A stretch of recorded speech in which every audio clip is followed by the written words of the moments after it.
My guest today is a psychotherapist and counselor who specializes in integrating mindfulness and meditation into his practice. He has a YouTube channel and has written content for the popular meditation app Calm. I'm honored to have him here as a guest today. Please welcome Jude Star. Jude, how are you? I'm great. I'm in Costa Rica at this like beautiful retreat center surrounded by nature on all sides. It's like almost feel guilty for being here knowing that all my friends back home are like quarantined in their homes. But I'm hoping that some of the serenity from the nature will come through me to the listeners and they'll get a flavor of it. Yeah, well, they're definitely getting a flavor with that awesome T-shirt you got on. So Yeah, yeah, yeah. It's that's like it's laundry day here. So I was trying to do something a little more professional, but all my more normal shirts are in the wash. So this is what you get. I hope that's just your normal shirt wear and tear there. Yeah, yeah, yeah. It is here though. It is here. Nice. Well, I guess let's just start with your background, Jude. Why don't you tell me more about yourself, like how you got started in counseling and psychotherapy, and how, oh, I guess like you could even explain what is psychotherapy and then go on talking about how you integrate mindfulness and meditation into your practice. Right. So I actually got into like meditation and Buddhism first. My parents are Buddhist and they kind of lived in India and Nepal before I was born. And they're always connected to Tibetan Buddhism. They would, when Tibetan teachers would come to Toronto or they would like host them and show them around. So I grew up around Tibetan Buddhism. So that was always like an ever present thing for me. So it didn't have to go very far to find it. But I wasn't really into it when I was young. Like I found it interesting, but obviously wasn't like, like kids typically aren't drawn to meditation. And so it was actually this writer named Krishnamurti I encountered in high school. He was like this teacher that was very radical and very much was talking about, finding your own truth within and not following anyone else. And I really connected with his teachings because I was kind of a rebellious teen, and he was like definitely uh, like validating that rebellious streak of like, no, like don't trust the adults, don't trust authority. He's very like his whole thing is against authority. It's like if you trust authority, you're not really seeing for yourself. So Interesting. and so I really resonated with his teachings, and then he talked a lot about meditation, the value of meditation.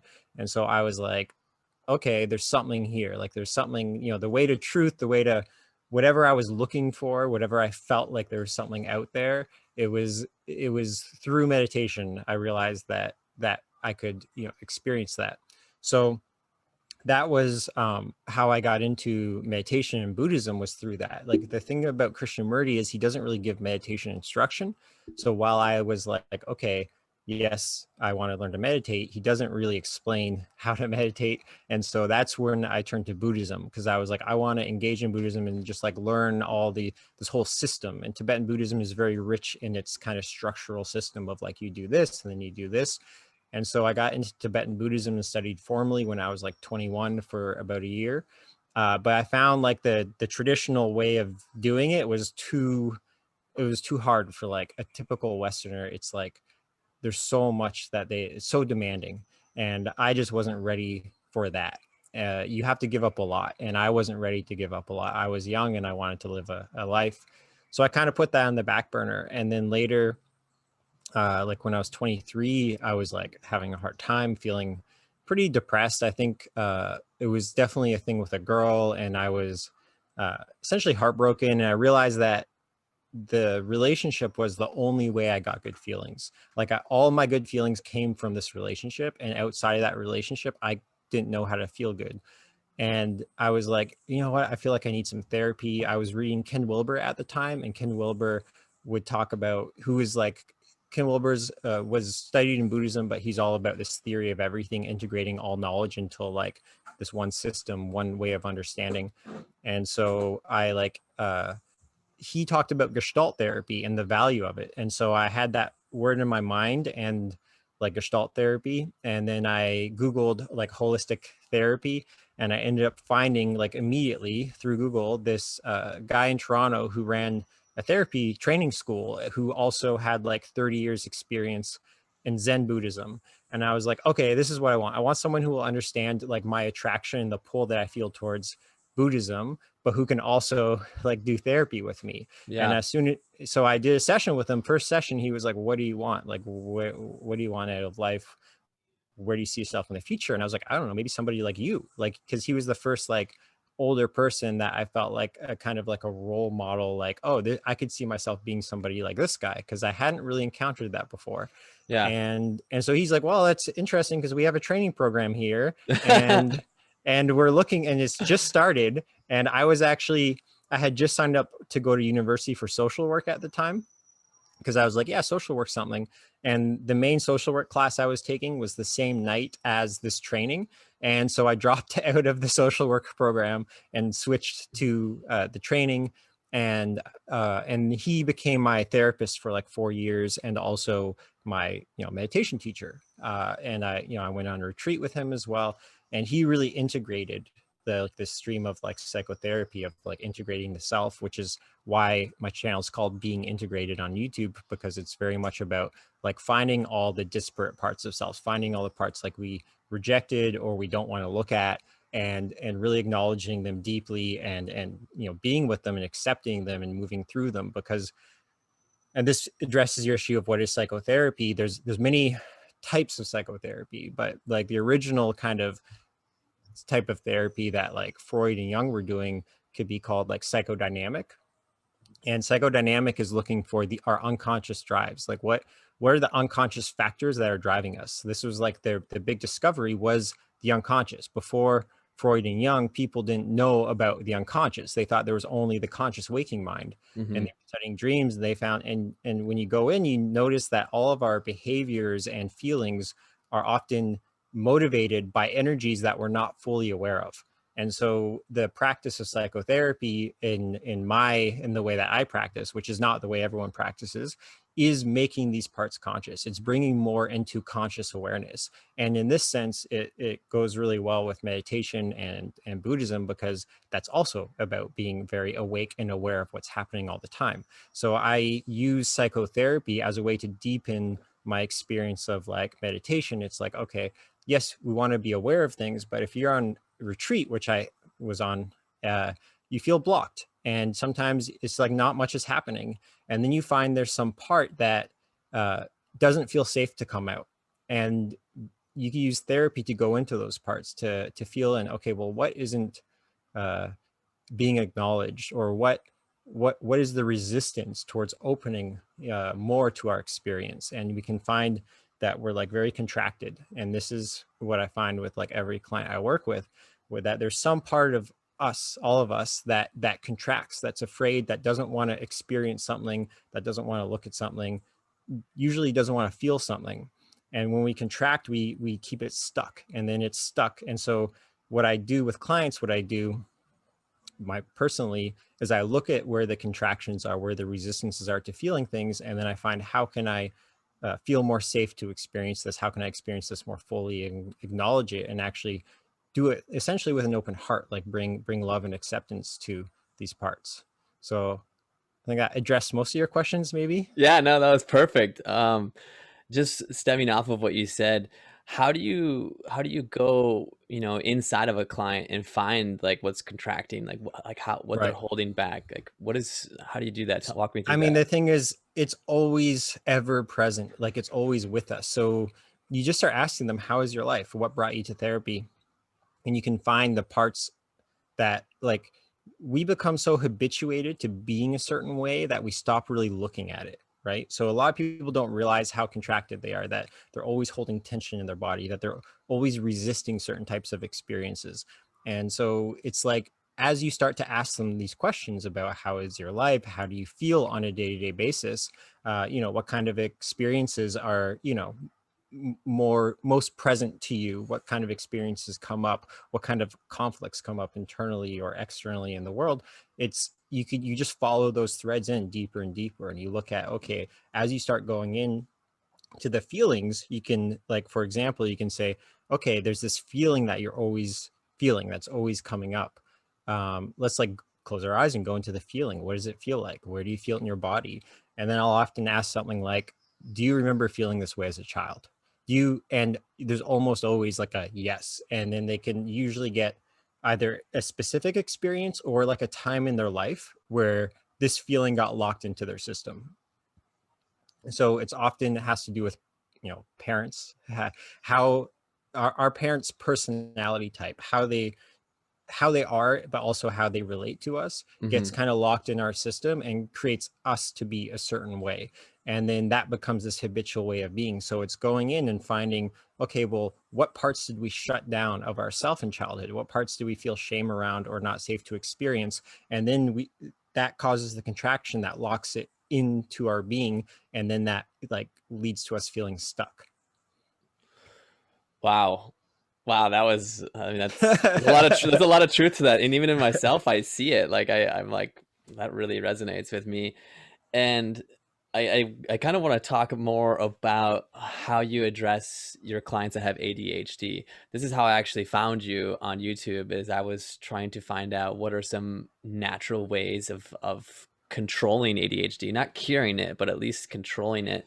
I've never been officially diagnosed by a doctor, but I mean, in college, I've taken Adderall, Ritalin, and it works really well for me. Mhm. And I know all the time, like when I was trying to study, and my mind is always wandering. And even now, even my older, well, not older age, but my mid 30s, I'm still finding that fight with it. Mhm. And when I found your video, you talk about going inside the body, and actually that it's more of a body thing than a mind. Could you just explain to me a little bit more about how you? Yeah. So there's a lot of perspectives on ADHD, and a lot of them are controversial because a lot of them are seen as like parent blaming or something, and they're like, oh, and people don't want to blame the parents. And but Gabor Mate was the one who really opened my eyes. So he's a Canadian doctor, but he's very into exploring the idea of trauma and how trauma impacts our psyche, our body, and how it stays with us through our life. And this is a very hot topic right now. Everyone's talking about trauma, especially in the psychotherapy world. Everyone's being trauma informed, they call it. And so he talks about ADHD as attachment trauma. And so there's like big T trauma, which is like, you get in a car accident or you're being abused or whatever, like that. That's what we know and think of as trauma. But Mhm. then there's also like what he calls like the small T trauma, which is essentially not getting what we need as a child, right? So it's, if you think of trauma as a contraction, so something happens that is too much for us to experience, right? So as a child, we don't feel safe to feel maybe the terror or the pain of certain experiences. So we contract around them. We say, no, I don't feel safe. This is too much. I don't want to experience this. We contract around it, and that closes us up, and that creates the kind of symptoms that come after trauma. And so if you look at ADHD as essentially, attachment is feeling safe, right? It's the original attachment is with, our mother, because we are literally in her belly attached to her, and then we come out and we need that safety. So like the baby, when they feel their mother like eye gazing and holding them, they feel safe.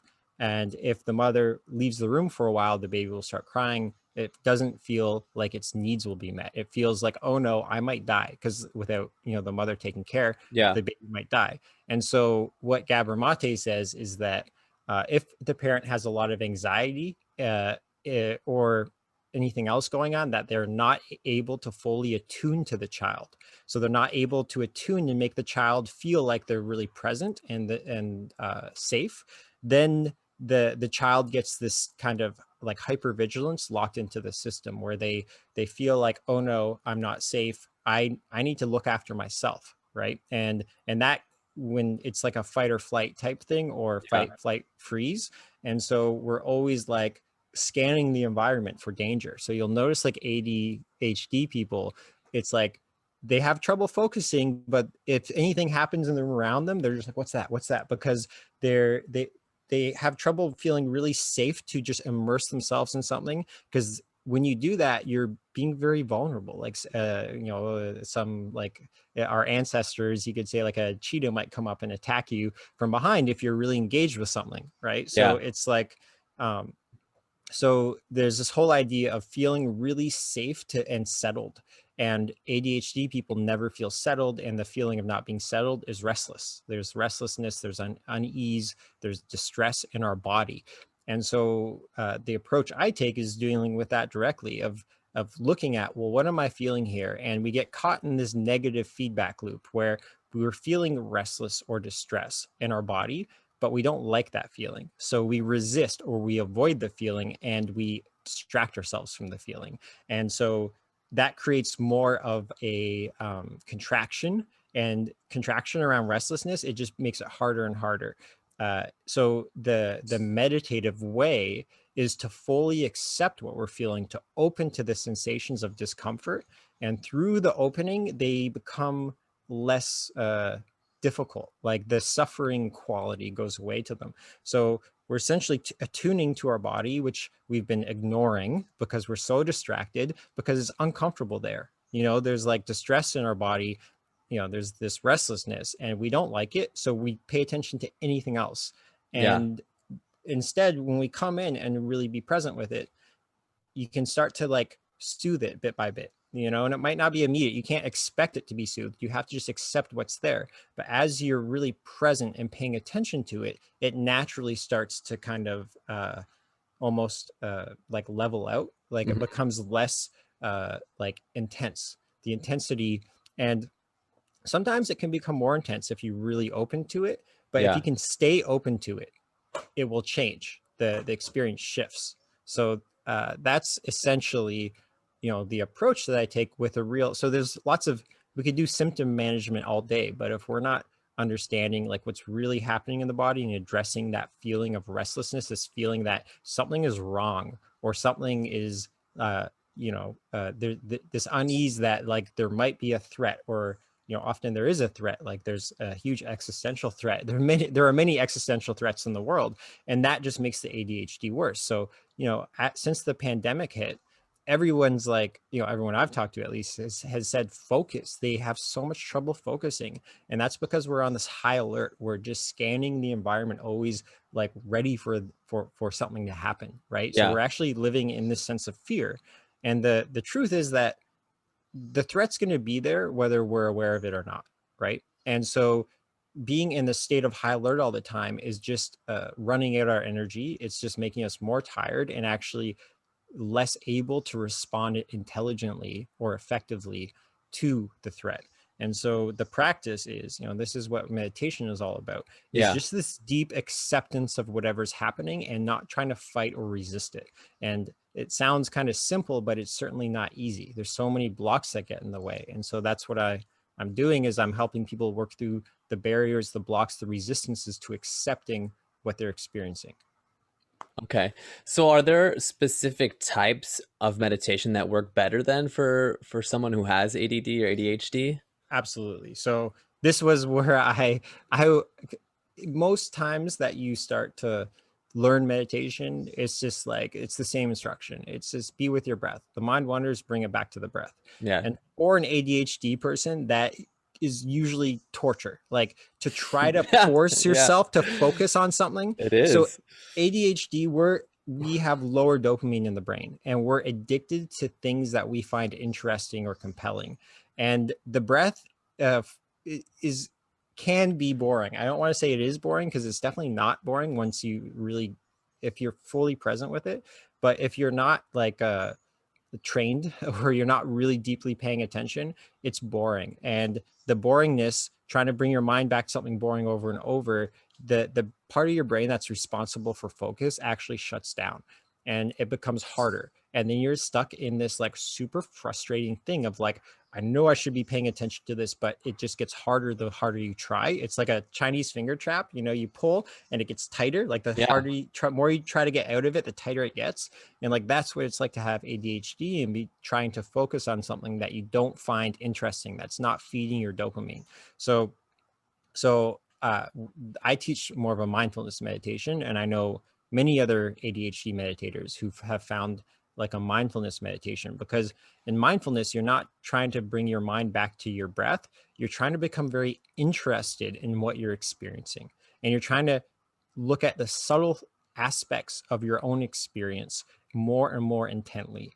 And that can actually be interesting. You can actually be curious about, well, how am I experiencing this restlessness? Where is it in my body? What's the vibrational quality of it? Where does it feel like it's emanating from? Where does it feel like the edges exist?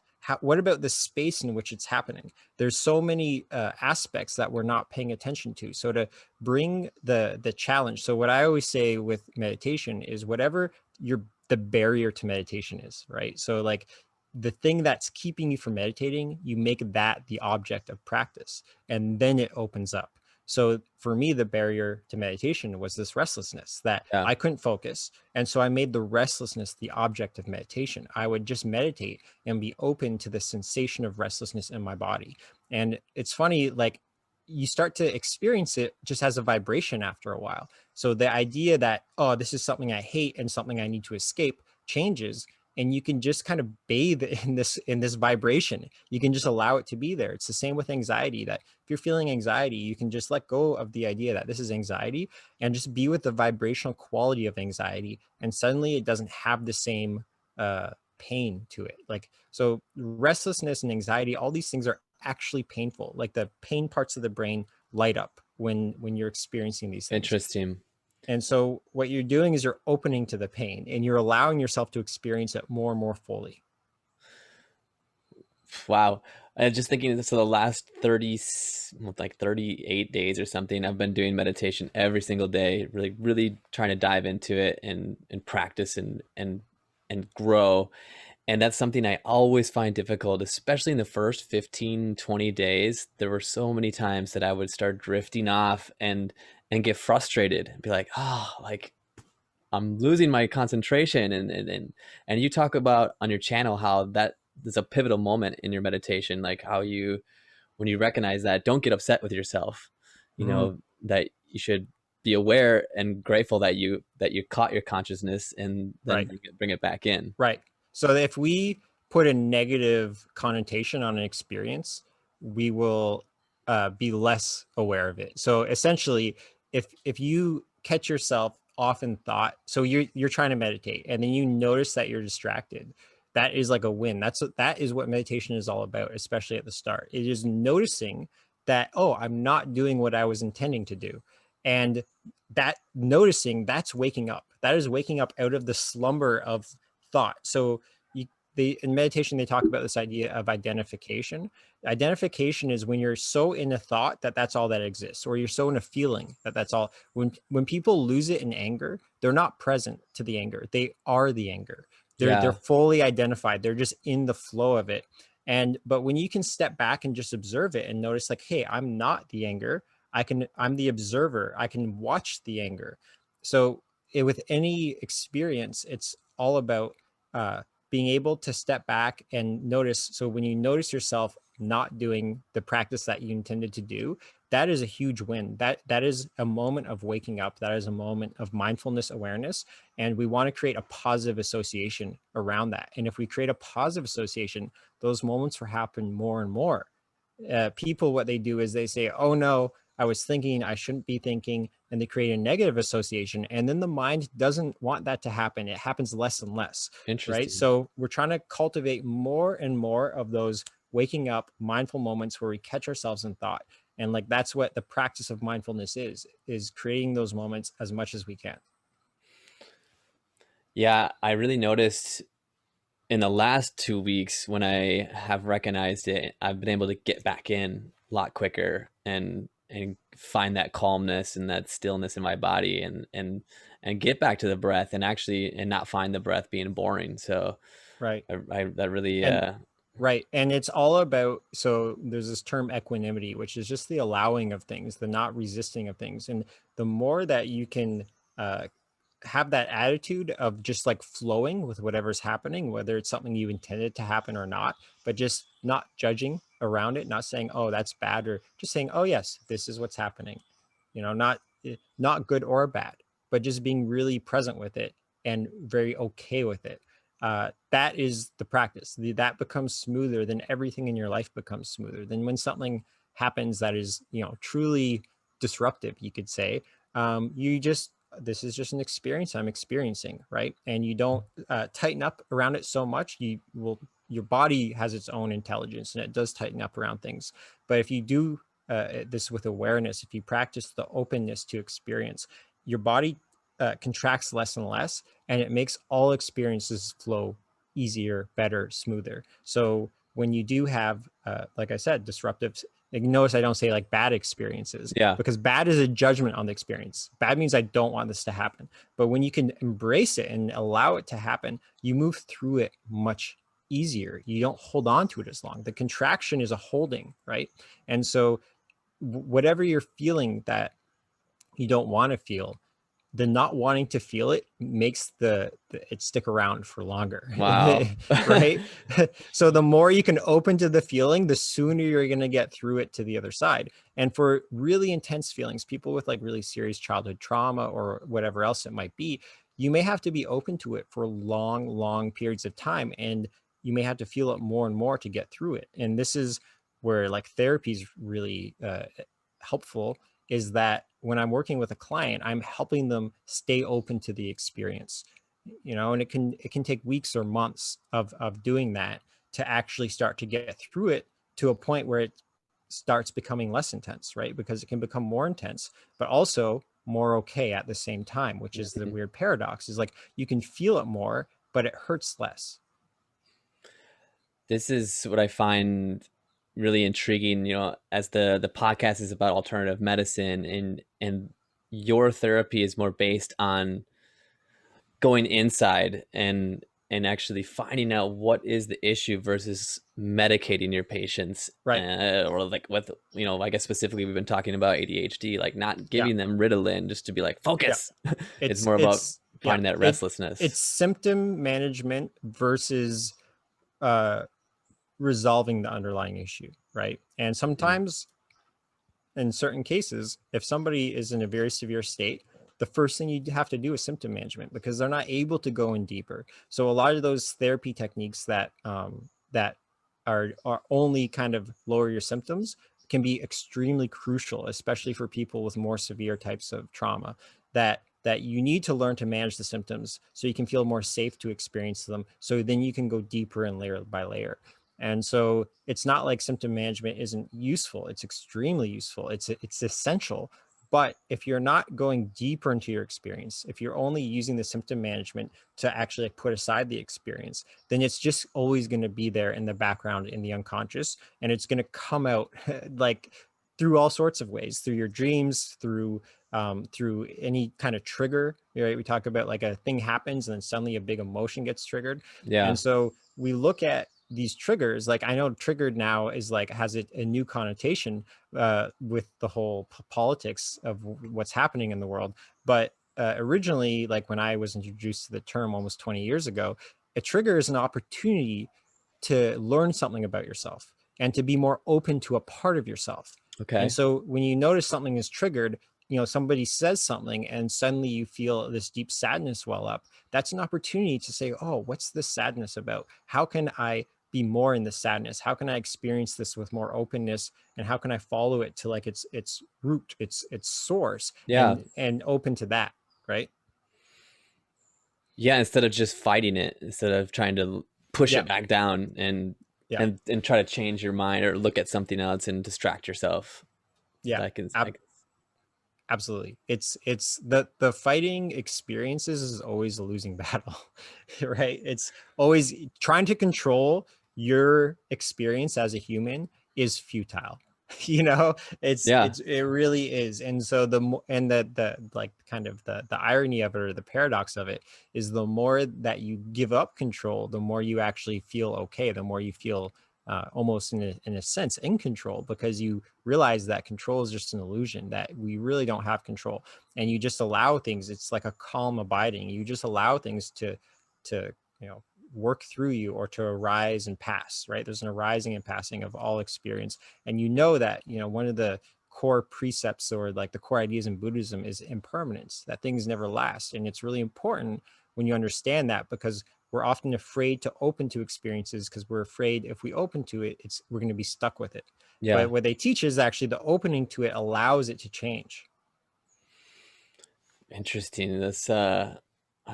I, I was just recently reading in You Are Here, that just touching on what you were saying, he talks about like us being like a river, it's just constantly changing and it's always flowing. And so, trying to block that river just doesn't make any sense. You have to be Mhm. open to allowing it to flow through you freely, whatever that emotion is, whether it's good emotion or bad.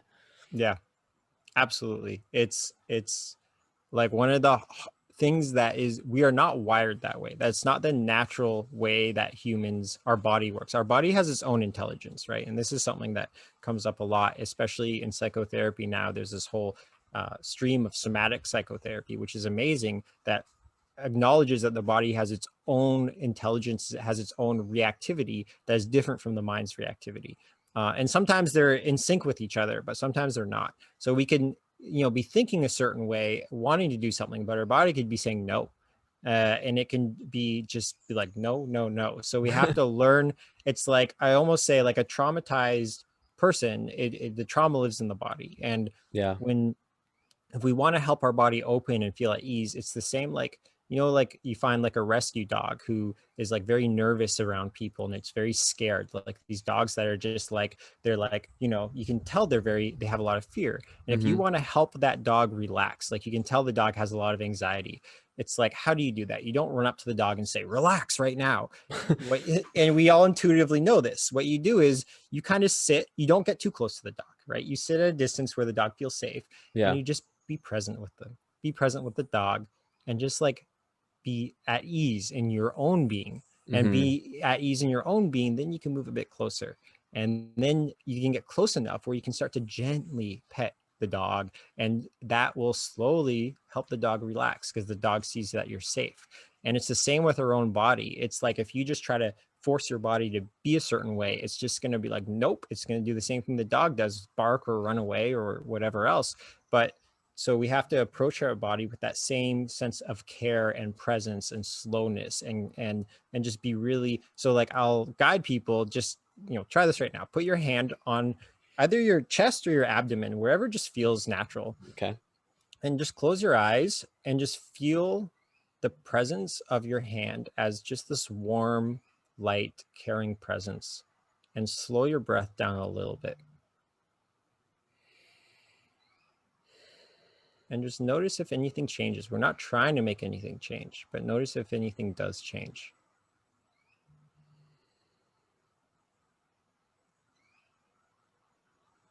And sometimes it's just that simple, right? It's just meeting ourselves, being present with ourselves in like a caring way. Hmm. And suddenly, like, did anything change there? Or did you notice? What did you notice?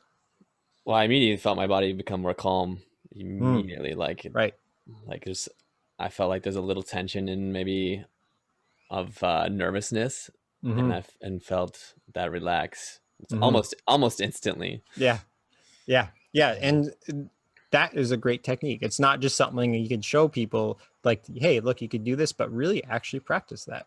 Yeah. Like when you notice yourself feeling, kind of charged. And the thing is that what we talked about earlier, that moment of waking up, that moment of like realizing like, oh no, I'm super restless right now, or I'm being super anxious.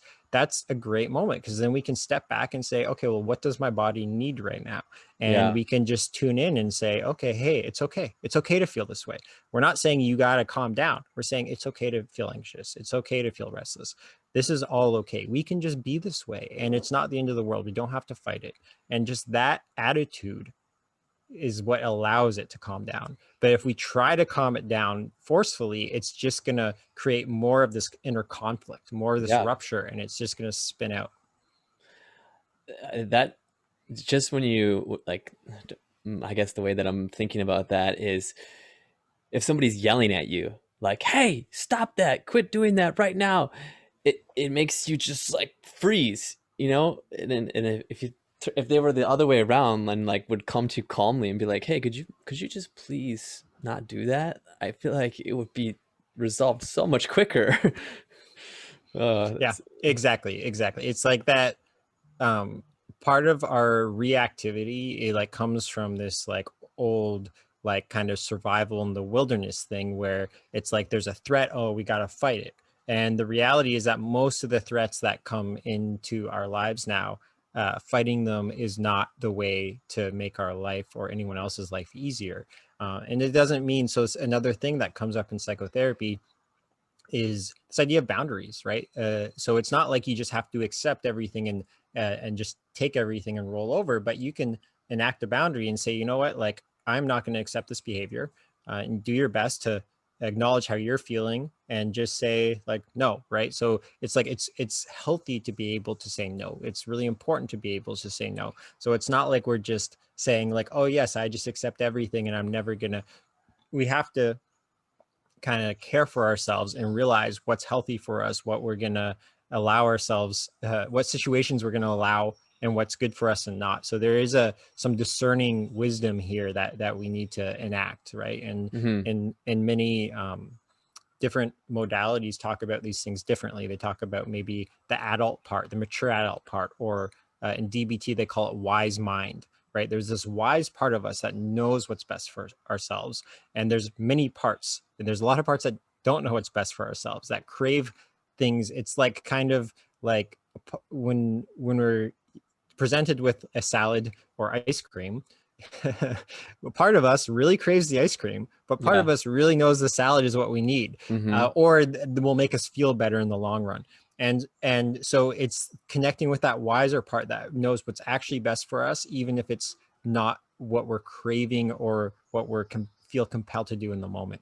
Yeah, almost your intuition, your Yeah, inner being listening to that because it's trying to tell you something that is right. probably most well, definitely right. Right. And we get tricky because sometimes we're like, oh, I think my intuition is telling me I need ice cream. Like Yeah, it's like like, no, and it's we're like, not. but is it, what part of you wants that? And is that part really have your best interests at heart? Or is that just another thing that you're trying to do to make yourself feel better, to bring you actually more out of your experience? Is it another form of distraction? Right. Hmm. And so it can get sticky, it can get Yeah. tricky when these things come up. Well, I wanted to being the podcast is all about success stories in alternative medicine. I wanted to Hmm. ask you personally, what have you like what is one story or two stories that really come to mind when you're like that was an amazing healing that you've Right. seen firsthand or even read about? Yeah. So there's one that really comes to mind, and this is an ADHD fellow ADHD, and so he was a client of mine, and he was out of work because he would freeze at work. So he would show up to a meeting on time, Yeah. get to the meeting. Actually, he would show up early, like 20 minutes early, and then just sit in his car and the whole time and not go into the meeting and then leave because he would freeze. He would actually freeze. And he's like, there's something wrong with me. He was also trying to, study for his like real estate license. And he would go to the library to study. And then he would just be distracted the entire time and not get Yeah. anything done. And he had so much shame around this that he had children, he had a wife, and he's like, I can't support my family. I'm you can't imagine the deep level of shame, which shame is a contraction, right? Yeah. It's like this hiding. Like when someone's in shame, their shoulders, they contract. Hmm. And so we started doing work and we started going into these feelings. And what we found was that he had a father who was extremely uh, perfectionist, who he would come Okay. home with a 98 on a test, and the father would say, where did you get that 2% wrong? And Oh. yeah, and he would shame him, shame him, shame him until he developed this fear of doing anything because he was afraid if he did something, it wasn't going to be good enough. And the fear became so prevalent that his body actually would go into a freeze. So when we go into fight or flight mode, it's run away or fight Yeah. against the attacker. But if those can't happen, then we do play dead, right? And Hmm. the body actually freezes. And his body, even though his mind knew, I want to do this, I want to go into this meeting, I want to study for this exam, his body would go into freeze and he wouldn't be able to do it. And so when I was talking with him, I was like, you fit all the criteria for ADHD as Yeah. well as complex trauma, right? Because Okay. complex trauma. So there's complex trauma is when that there were so many experiences that happened, and it might not even been a particular experience. It could have been just like, it's usually comes from living with an abusive parent or living with a parent. So one of the ways to like kind of simplify if a parent doesn't really acknowledge and validate someone for who they actually are, then that is going to lead to issues, because people are going to develop shame around who they are, or not be accept and validate their own sense of self, and think they have to be something else to fit in, or somebody else to fit in. Yeah. And so the best thing we could do as a parent is to I mean, I'm sure there's a lot of things we could do as a parent, but one of the things is to validate who the child actually is, and not say you need to be this to be accepted, right? And we Yeah. can say, we can push them to, you know, achieve things, but they have to know that they will be loved even if they fail, right? Right. And so he didn't feel that way. He felt that he wouldn't be loved if he failed. And by going into this process with him, we would go into this depth practice. We'd say, okay, let's go into the feelings. And he would get these really like bodily, visceral things where he would be like shaking. He would be like, go back into childhood memories. I would guide him in through this, and childhood memories would be coming up, and like schoolyard stuff would be coming, and stuff with his parents. And he would be, you know, afraid. Like there was a few instances where he was remember that he was didn't want to leave school at the end of the day because he was afraid to go home to his father, because he was afraid what his father was going to scold him on. And so, and he's like, I'm afraid to go home. And he would speak with this childhood. So we were connecting with this like inner child part of himself that Yeah. was unprocessed. And we did probably about 6 months of therapy every single week. This guy always showed up. He only missed one session, and his wife was like, wow, I can't believe you missed the session with Jude, because he was so wanting, because he wanted to be a better person. Want to be better. Yeah. He wanted to be able to support his family, be a good father. And Hmm. he felt like, and through about 6 months of every single week him showing up, uh he shifted enough that he got a job. And when the job came, he wasn't freezing. Still, all of these things of, oh, I'm not good enough. The I'm not good enough was the thing that came up the most, this feeling of I'm not good enough. Yeah. And we would go in and we would explore that. Instead of saying, yes, you are good enough, we would say, why aren't you good enough? What's the feeling of not good enough? It's like, how aren't you good enough? Yeah. And we would open that up. And once it's open, once it's out there, then we can start saying, can you now see that that's not true? Because you can start to feel, if you just push it away and don't go into the depth, you're not really going to be processing the full thing of it, and there's going to Yeah. be remnants left over. But by doing this every session, by going into these spaces, by experiencing all this stuff, he was able to actually go back to work, get a job, Great. and do extremely well at his job. He got promotions. He's doing great now. And so, I mean, you know, I'm sure it's not like his life is perfect, but Yeah. I haven't seen him as a client in a while, and he knows I'm here, but he's doing good, you know? So it's another thing that happened with him is, and this is kind of come up, which is really interesting, is that a lot of people, so there's this book called the Trauma Spectrum by this Mm. author named Robert Scare. And what he does is he works with people who had whiplash.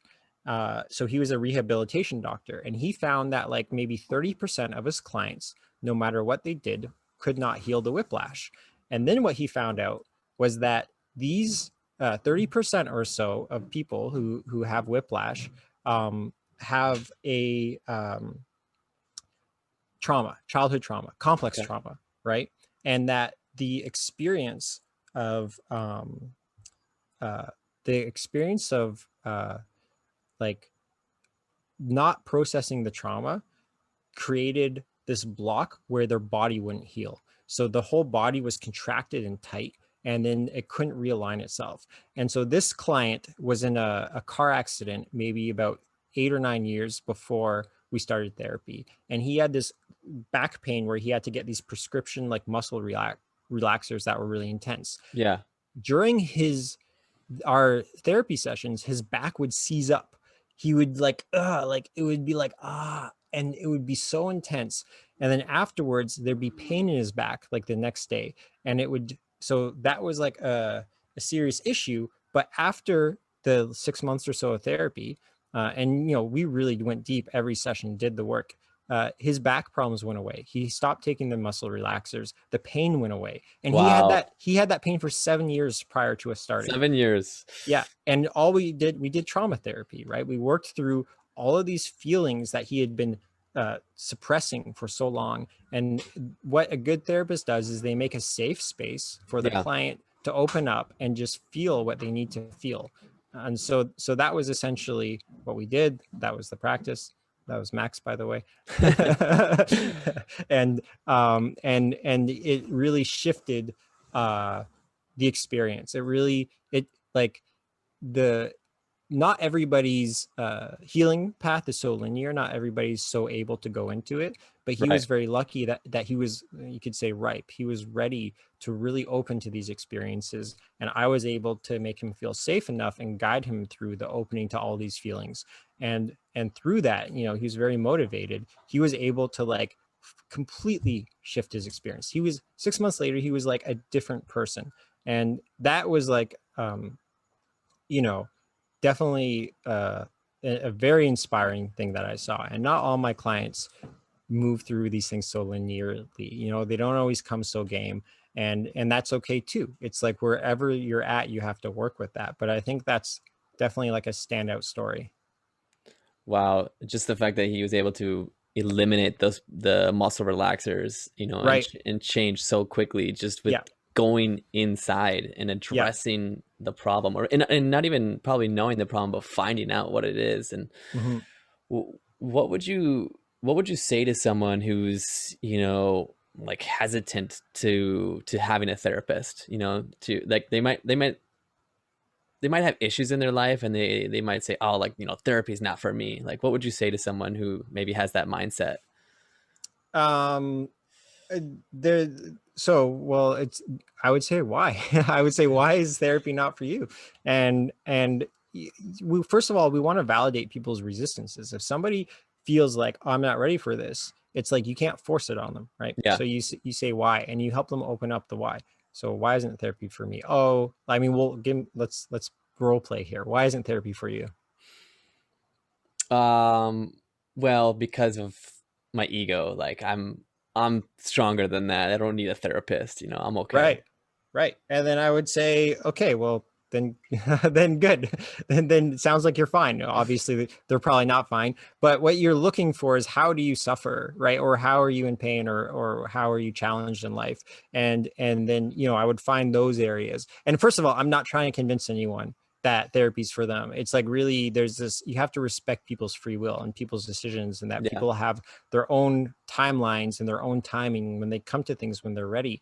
But sometimes people do come into the office, and there's they say they're there because they want therapy, but then they actually don't really want to do therapy. There's like this wall where they're like, no, I'm not going to open. And that needs to be really respected, right? And I've had many clients like that they don't feel safe enough in the relationship to be Hmm. vulnerable, right? And that's, so then it's like, okay, what would how would you feel safe to be vulnerable? Yeah. And sometimes asking that directly is just going to make them feel even more less vulnerable. So you have to kind of coax it. You have to like feel into them and just be really present and attuned to them, and help them explore their own reality. So if I, one client, for example, she was very like, clearly, was like very stiff in session. So I would, say things like, I would be like, okay, well, like, I was like, just curious, like, how safe do you feel with me, out of like, 1 out of 10? And she was like, about a 3. And I'm like, yeah, no judgment.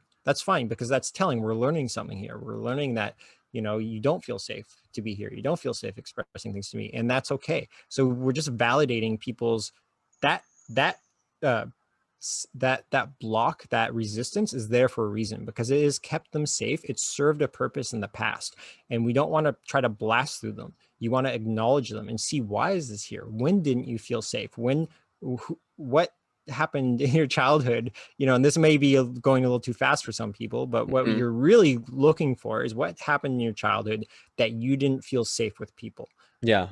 And sometimes it's a woman who doesn't feel safe specifically with men, right? And then in that case, it's like, okay, well, maybe you can find a woman therapist, or we could work through this. You can see that, how do you know you can be safe with a man? How do you know a man isn't safe? And we can start to ask those questions and start to bring in this like wise mind part that can start to, allow these things to open. So it's, there's so many ways of working, and it's really, in the end, is attuning to the client in a way that makes them feel safe.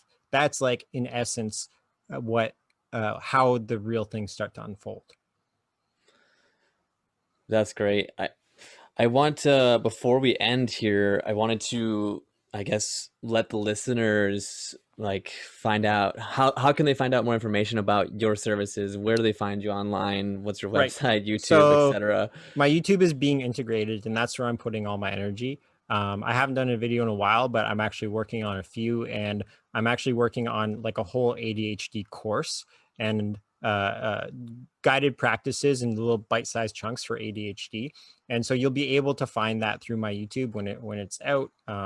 And I'm going to make it very affordable, and I'll probably just give it away if anyone can't afford it. I'll just give away to them for free, because it's like really about sharing these things, right? It's like, yeah, it'd be great, obviously to make money and get paid for the work, but also it's like I don't like people. It's like ADHD. It's like if you said, oh, I have like some serious illness, people have sympathy, but ADHD people are like, oh, you're lazy, or they don't realize that ADHD people are actually in pain, right? And I have so much, like, I have a lot of ADHD clients. I suffered myself with it. It's, it's, I have so much empathy for people who suffer from this, especially because it's not, there's no empathy. Like in the school system, there's zero empathy for ADHD. It's Hmm. just like, nope, don't do that. Like, bottom line, Yeah. you have to be this way, and it's like trying to fit like a square peg into a round hole. It just doesn't work, and then you bring up all this shame, and the shame just makes everything worse. It just creates a worse feedback loop. So I'm trying to help work through that negative feedback loop. And I, like you mentioned, I have this one video on YouTube at being integrated on YouTube, but I'm Yep. also now starting to work on like a more comprehensive course, but just in like little bite-sized chunks, so it's ADHD friendly. Perfect. And your website is Beingintegrated.net. .net. And you can contact me there. It's also, there's a link on my YouTube channel to my website, which I think is how you found me. And it's the website is just kind of like set up right now for like, one-on-one coaching, counseling, and yeah, like I'm kind of open to taking on new clients, but I'm also kind of good. Like I also have a lot of clients, and I'm more focused on like with my spare time of like doing, the videos and doing these types of things. Right. Perfect.